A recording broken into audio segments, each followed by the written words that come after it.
नमस्कार दोस्तों। 2 बार के ओलंपिक पदक विजेता सुशील कुमार, जिसने अपने ही शिष्य को हॉकी से पीटकर मार डाला। एक पहलवान जिसने राष्ट्रमंडल, एशियाड, विश्व चैंपियनशिप और ओलंपिक में 2 बार पदक जीतकर हिंदुस्तान के गौरव को बढ़ाया। उसे एक टाइम के बाद अपनी इज्जत की चिंता होने लगी। उसे लगने लगा कि जूनियर पहलवानों में उसकी इज्जत कम हो गई है। इस बात को लेकर वह इतना ज़्यादा झल्ला गया कि उसने अपने ही एक जूनियर पहलवान की पीट पीट कर हत्या कर दी। स्वागत है आपका वारदात की अनोखी दुनिया के एक नए एपिसोड में। आइए शुरू से जानते हैं इस घटना के बारे में। बात है दोस्तों साल 2019 की। सुशील कुमार की ज़िंदगी बहुत बढ़िया चल रही थी। देश के हर हिस्से से उनके लिए बुलावा आ रहा था। पैसे की कोई कमी नहीं थी। इसी दौरान 10 दिसंबर 2019 को दिल्ली के मॉडल टाउन में सुशील कुमार ने अपनी पत्नी सावी सोलंकी के नाम पर B10/6 नंबर के फ्लैट को 90 लाख रुपए में खरीद लिया। सुशील ने इस फ्लैट को पहलवान सागर धनखड़, सोनू महाल, भक्तू और अमित को 40,000 रुपये महीने के किराए पर दे दिया। उनमें से भक्तू और अमित को छतरसाल स्टेडियम में भी रूम मिला था। वे सभी हरियाणा के थे और कुश्ती के जरिए नाम रोशन करना चाहते थे। 23 साल का सागर धनखड़ उभरता हुआ पहलवान था। पिता अशोक धनखड़ दिल्ली पुलिस में कांस्टेबल थे। वे चाहते थे कि बेटा पहलवानी में नाम रोशन करे, इसलिए उसे छतरसाल स्टेडियम में दाखिला दिलवा दिया। यह स्टेडियम सुशील कुमार और उसके ससुर सतपाल चलाते थे। जनवरी 2020 तक सब कुछ सही था। सागर ट्रेनिंग लेने छतरसाल स्टेडियम में जाते और फिर फ्लैट पर वापस आते। विकास नेपाली नाम का एक नौकर सभी की डाइट का ख्याल रखता। कुछ दिन बाद सोनू महाल ने फ्लैट छोड़ दिया।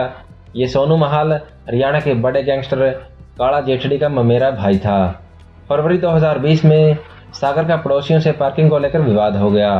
पड़ोसियों ने सुशील को फ़ोन करके सारी बात बता दी। सुशील ने सागर को फ़ोन किया। सुशील ने सागर को तुरंत फ्लैट खाली करने को कह दिया, लेकिन सागर ने ऐसा नहीं किया। सुशील ने अपने साथी अजय और रघुवीर को फ्लैट खाली करवाने के लिए भेजा। ये दोनों पहुंचे और सागर से कहा, पुराना बाकी किराया देकर इस फ्लैट को खाली करिए।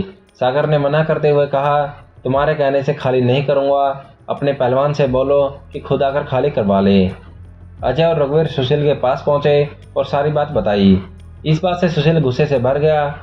फ्लैट को लेकर विवाद बढ़ने लगा तो सागर ने फरवरी में उसे खाली कर दिया और मॉडल टाउन के ही AM 2/1 बिल्डिंग में चौथी मंजिल पर फ्लैट ले लिया। विवाद की एक वजह और भी थी। दरअसल सागर के कोच वीरेंद्र थे। वीरेंद्र को 2019 में सुशील कुमार ने छतरसाल स्टेडियम से बाहर निकाल दिया था। इसके बाद वीरेंद्र ने नांगलोई में अखाड़ा खोल लिया।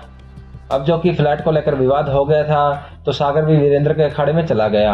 सागर के साथ 23-35 रेसलर भी उसी अखाड़े में चले गए।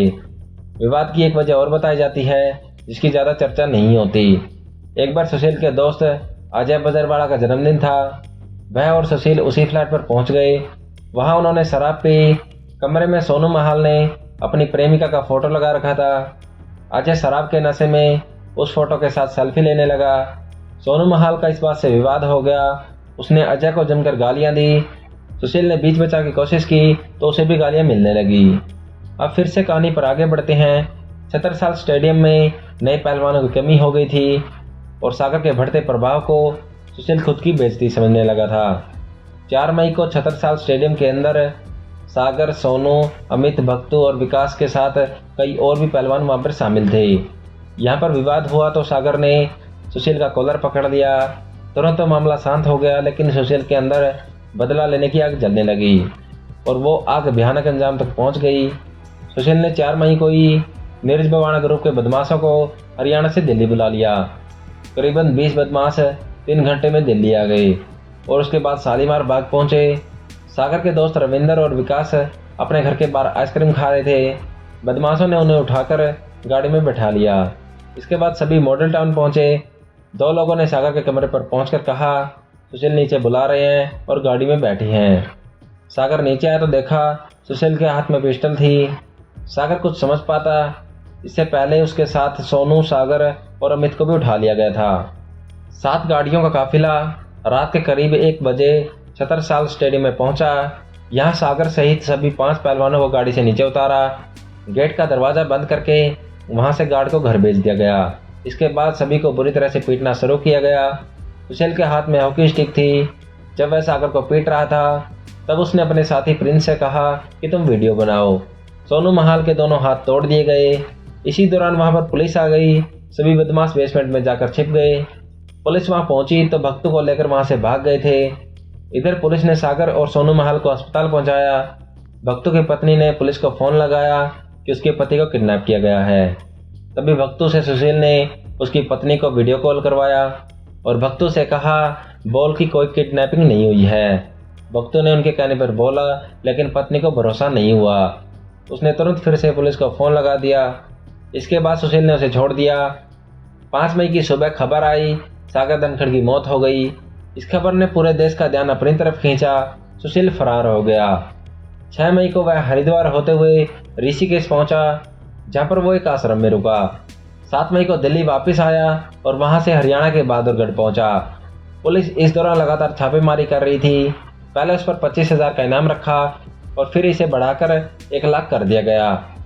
10 मई को सुशील बहादुरगढ़ से चंडीगढ़ और फिर चंडीगढ़ से बठिंडा पहुंचा। यहाँ पुलिस को खबर लग गई, लेकिन जब तक पुलिस पहुंचती सुशील फिर से फरार हो गया। बठिंडा से चंडीगढ़ और फिर वहां से गुरुग्राम आ गया। 2 दिन रहने के बाद वह पश्चिम दिल्ली पहुंचा। इस दौरान कोर्ट में अग्रिम जमानत के लिए याचिका दायर की, लेकिन कोर्ट ने उसे खारिज कर दिया। सुशील का मोबाइल सर्विलांस पर था। वह फ़ोन पर बात करता और तुरंत फ़ोन स्विच ऑफ कर देता, लेकिन 22 मई को वह हड़बड़ी में स्विच ऑफ करना भूल गया। पुलिस को सूचना मिल गई कि सुशील बहादुरगढ़ में है, मोबाइल कभी भी स्विच ऑफ हो सकता है। पुलिस तुरंत रवाना हो गई। अगले 25 मिनट में सुशील को मुंडका मेट्रो स्टेशन के पास स्पेशल सेल ने घेर लिया। इस तरह से 17 दिन से चल रहा ये लुका छिपी का खेल खत्म हो गया। सुशील की गिरफ्तारी दिल्ली पुलिस के नाक का सवाल बन गया था, इसलिए 60 अफसरों की स्पेशल टीम लगाई गई थी। शिव कुमार और करमवीर इस ऑपरेशन को लीड कर रहे थे।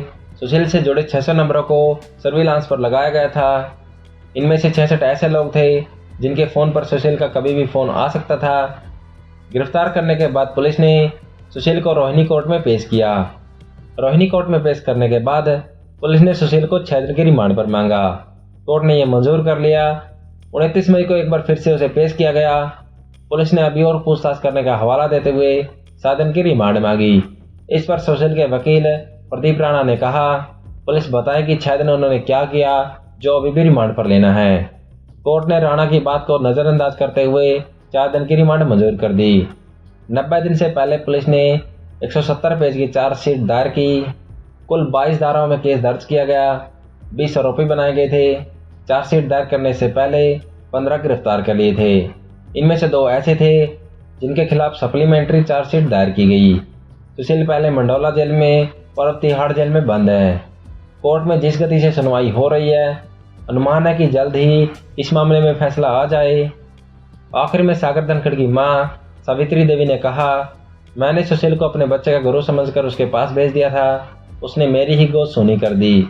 मैं चाहती हूँ कि सुशील को फांसी हो और उसके सारे अवार्ड वापस हों। दोस्तों, ये थी सुशील कुमार की हाई प्रोफाइल मर्डर की कहानी। कैसे सुशील ने अपनी हंसती खेलती ज़िंदगी को बर्बाद कर लिया। आपको क्या लगता है, सुशील को फांसी की सज़ा होनी चाहिए या फिर नहीं? कमेंट में अपनी राय ज़रूर दें। और अगर आपको हमारी ये कहानी पसंद आई हो तो वीडियो को ज़्यादा से ज़्यादा लाइक और शेयर ज़रूर करें और हमारे चैनल को सब्सक्राइब ज़रूर करें। जय हिंद, जय भारत।